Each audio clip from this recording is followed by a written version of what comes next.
Yadda 'yan ƙasashen Afirka ke tururuwar haƙar zinare a jamhuriyar Nijar.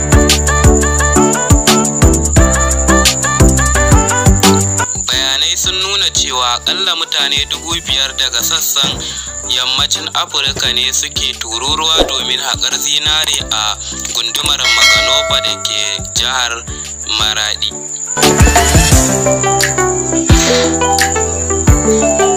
Aƙalla mutane 5,000 daga sassan ƙasashen yammacin Afirka suke irin su Najeriya da Burkina Faso da Mali da sauransu suke tururuwa domin haƙar zinare a jihar Maradi da ke jamhuriyar Nijar.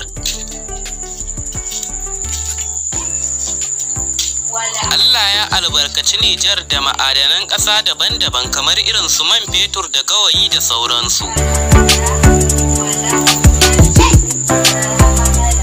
Sannan abu na baya-bayan nan da aka gano a jihar Maradi shine zinare.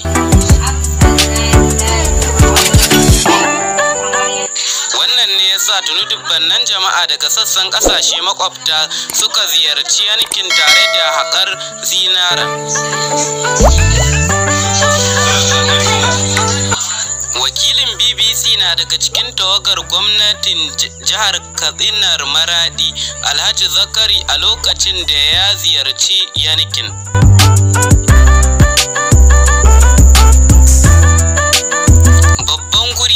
Faɗin gaske, daga nesa za ka hangi laka ta shafe ko'ina, sai kuma tarin ƙasa da ramuka da ake aikin haƙar zinaren.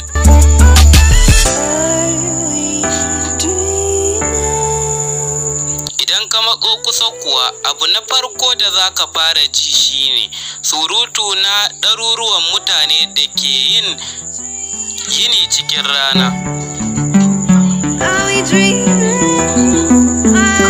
Sani na daga cikin waɗanda suke haƙar zinaren a wannan wuri, kuma ya ce tun da wani ɗan uwansa ya gano wajen aka yi masa cikar kwari. Gwamnan jihar ya ja kunnen masu haƙar zinaren su guji lalata muhalli da kuma karya ƙa'idoji da aka shimfiɗa na haƙar zinaren.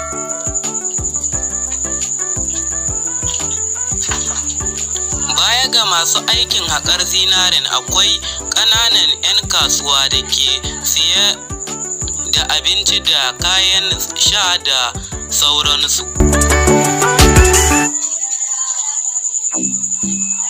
Sannan gwamnan jihar ya ce nan gaba kaɗan za a bayar da takaddun izini ga masu aikin haƙar zinaren kamar yadda dokar ƙasar Nijar ta tanada.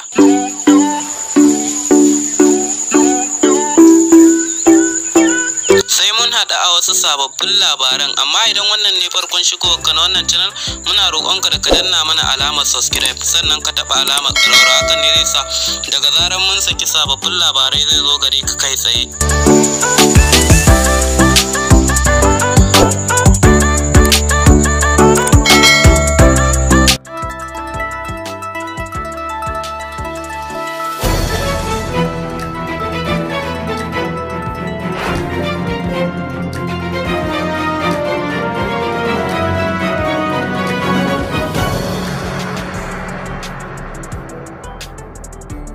Na haka Louis da kuje.